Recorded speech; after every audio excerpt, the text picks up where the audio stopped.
Goeiedag iedereen bij Action Stekenen. Ik ga nu terug naar Nederland, hier even enkele boodschappen gedaan.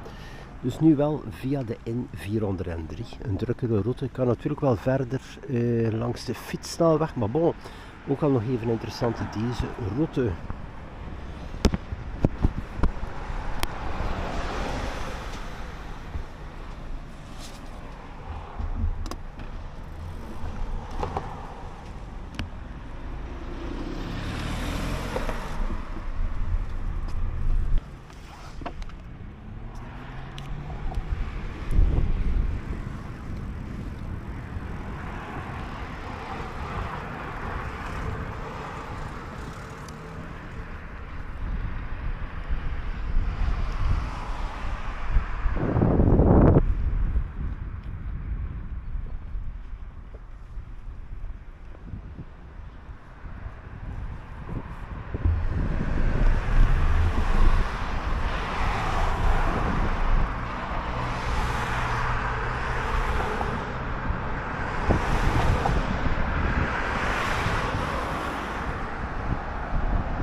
Dus de N403 is wel een redelijke vermoeiende route. Dus het belang van die fietssnelweg F411.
Zo, ik ben hier aan de E34.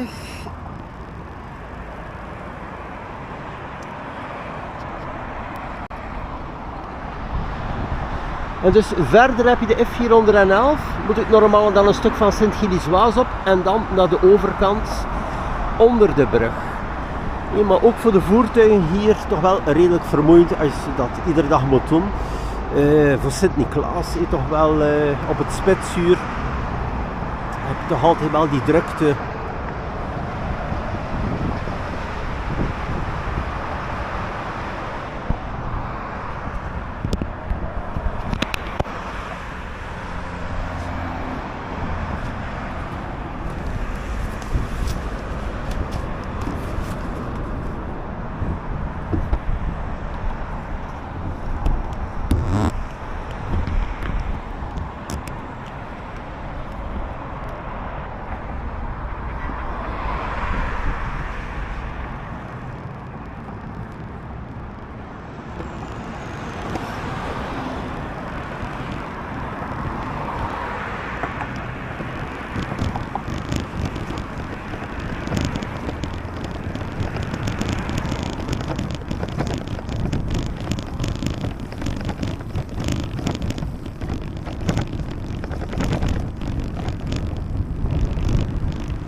Ja, dan hier het grote voordeel ten opzichte van Nederland is de brandstofprijzen. Kijk, op vandaag 1,45 voor de benzine. De diesel 1,56. Dus zo dadelijk zal ik zien dus over de grens. Natuurlijk, hier is het altijd wel iets duurder dan andere tankstations van Gabriel. Ik heb er wel gezien ten opzichte van Sint-Niklaas. Soms maar een paar centimen, 10 of 20 centimeters. Maar toch wel omdat het hier ook waarschijnlijk de snelweg is en dan het grenspunt.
Zo, beste mensen, de grens.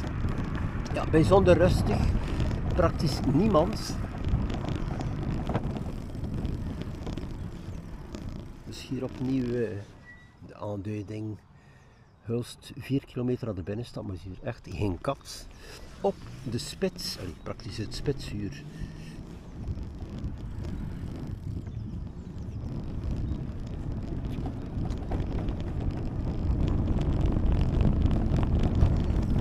Ja, wat dat fietspad hier betreft, één groot nadeel opnieuw. Het zijn opnieuw voetpadtegels.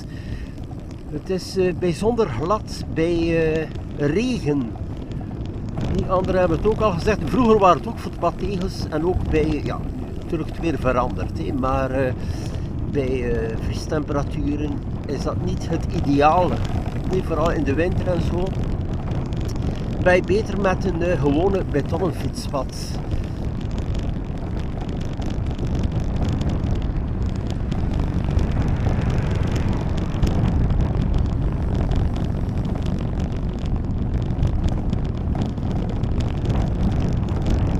De aansluiting is nog niet in orde van het bos meer bepaald. Dus je hebt natuurlijk die bosroute, maar het stuk voor de fietssnelweg, ik had het al getoond, is er nog niet. Dus die verlenging.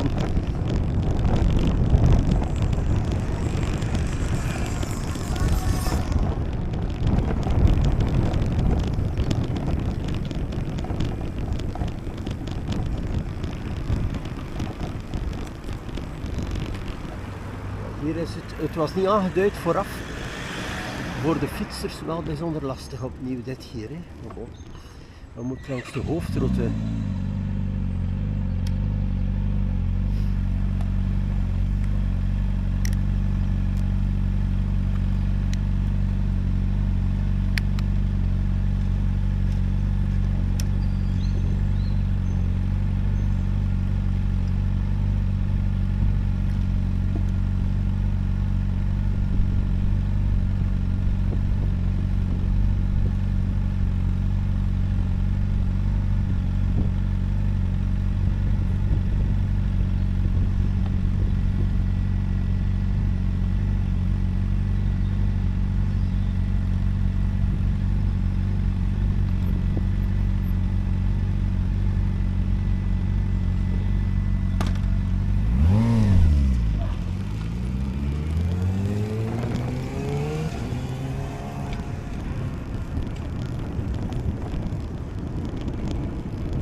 is al volledig afgesloten. En ja, dat stuk.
Bon, je ziet wel wat mensen met de fiets, maar het is wel minimaal als je het zo eventjes ziet.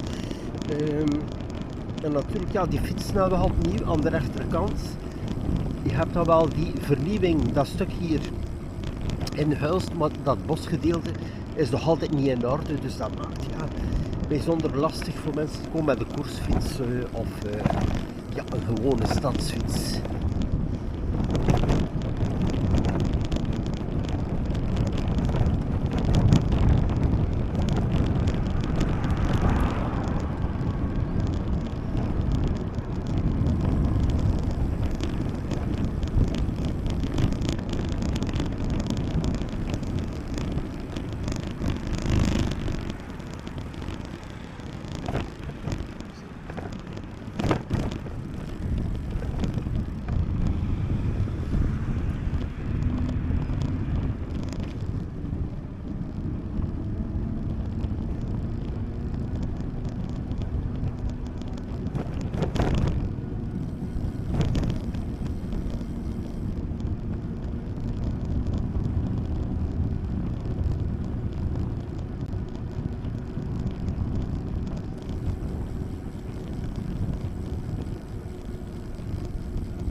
Maar opnieuw hier, ja, die hub.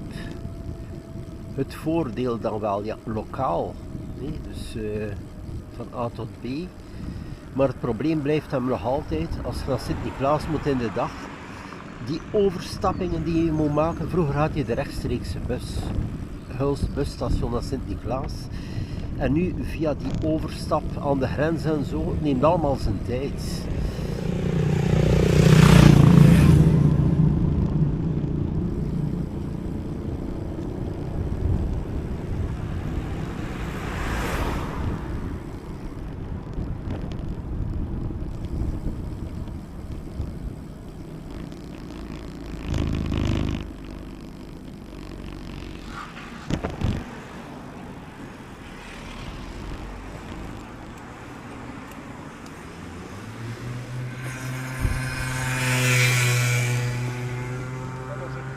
Oké, ja, bedankt.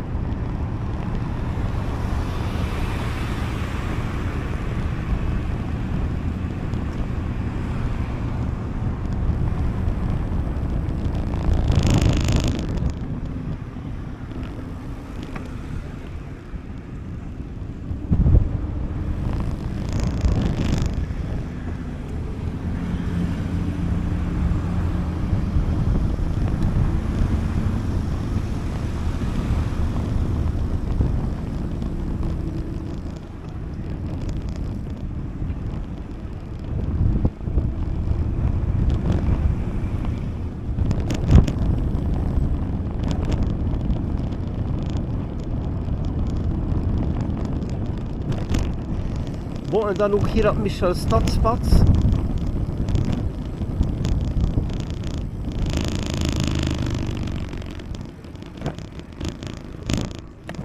Je hebt die deelfietsen, interessant voor dagtoerisme, maar ze zijn niet aanwezig, de dropzone in de dorpen. Dus er is toch altijd nog veel werk hier aan de winkel. Want het is net in de dorpen dat je ook vaak meer moeilijkheden hebt met openbaar vervoer. Maar er zijn geen dropzones, dus ja, je moet nog altijd terug naar hier komen of naar het busstation.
Zo het Hulst busstation. 1 lijnbus per dag, 433. En natuurlijk die overstap voor iemand die het iedere dag moet doen, wel bijzonder lastig. Dus het belang natuurlijk van een rechtstreekse lijn in de dag te hebben naar Sint-Niklaas.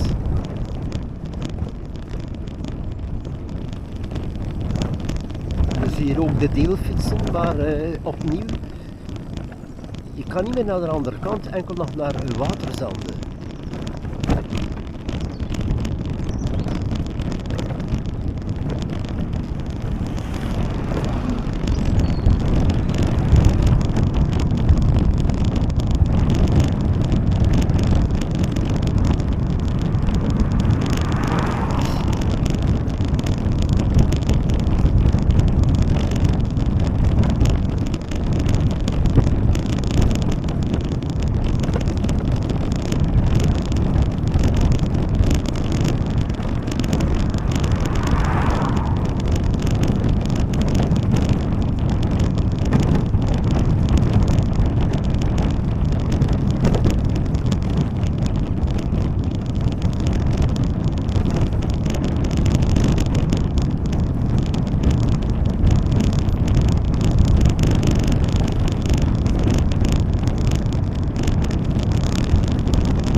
Dus ja, het probleem opnieuw met die deelfietsen, dus ja, je hebt ze daar wel in Waterzande, maar bon, als ze in Waterzande staan, kunnen ze in principe ook staan, tenminste een dropzone krijgen, zo'n vogelwaarde Hengstijkloosterzande. Dat is ook wel een feit.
Ja, voor iemand die alle dagen de route moet doen en die afhangt van openbaar vervoer of de fiets, lijkt het natuurlijk wel wat ver. Hè? Als je komt van de grens tot Hulst, dat gaat nog niet, maar als je naar Vogelwaarde moet en dan eventueel nog verder Kloosterzande, ja, daar de Westerschelde, natuurlijk iedere dag.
hier rechtdoor ga je natuurlijk verder naar Camping de Volhengsdijk, Kloosterzande, dan Waterzande.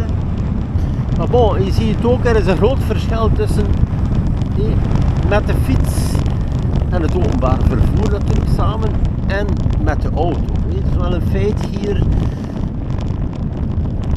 En er zijn geen deelfietsen aan deze kant. Ik zeg Vogelwaarde, Hengstdijk, Kloosterzande heb je totaal geen dropzones.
Goed, dat was even de Street View. Dus wel, ja, voor af en toe wel te doen, maar ik zeg iemand die het alle dag moet doen, de route bijzonder vermoeiend.